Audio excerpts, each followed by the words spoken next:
বিসমিল্লাহির রহমানির রহিম। গরিবের আড়াইউল্লার বাজার শুরু হলো। প্রথমে গরুর মাংস নিলাম 20 কেজি। তারপরে এই যে বিশাল বড় এক রুই মাছ 15 কেজি ওজনের,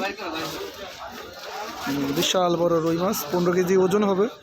আরও একটি আছে বিশাল বড় 2টি রুই মাছ, মেঘনা নদীর রুই মাছ, দুইটা প্রায় 28 কেজি ওজন হবে। আস্তে আস্তে রাখো বাজার, আস্তে আস্তে রাখো। এখন ইয়ে রাখো, কি বলে, এই যে পেঁয়াজ টেস্ট রাখো, পেঁয়াজ। তারপরে এই যে আমরা মুরগি নিয়েছি এখানে, দেশি, একবারে দেশি কক মুরগি, পাকিস্তান থেকে নিয়ে আসছে জামাই, নিজে পাকিস্তান থেকে ইনপুট করছে, পাকিস্তানি কক মুরগি, একবারে মুরগি পুরা।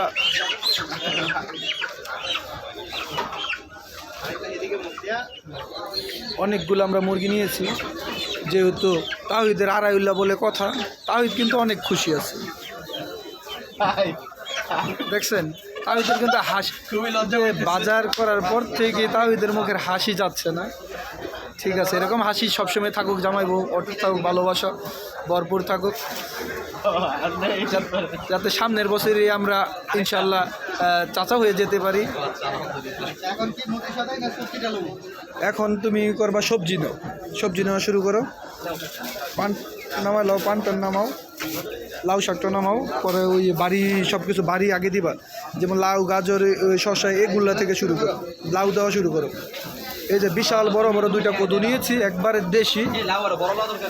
ঠিক আছে, সমস্যা নেই, আরো 2টা লাউ নিমুনে থেকে নিয়ে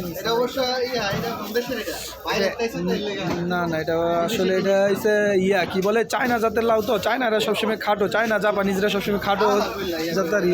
এই যে কইটা নিয়েছি, তারপরে একদম অরিজিনাল দেশি লাল শাক নিয়েছি। এই যে যাদের অ্যালার্জি চুলকানি আছে তারা দূরে থাকুন।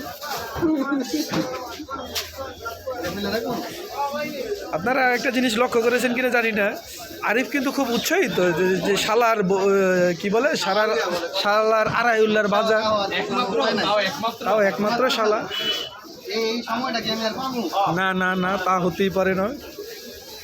দেখেন আমরা আসলে ফুলকপি নিয়েছি। না না, আমার কোনো কষ্ট হচ্ছে না, আমি আসলে জামাইকে দেখলে আমার খুব ভালো লাগে, জামাইয়ের যে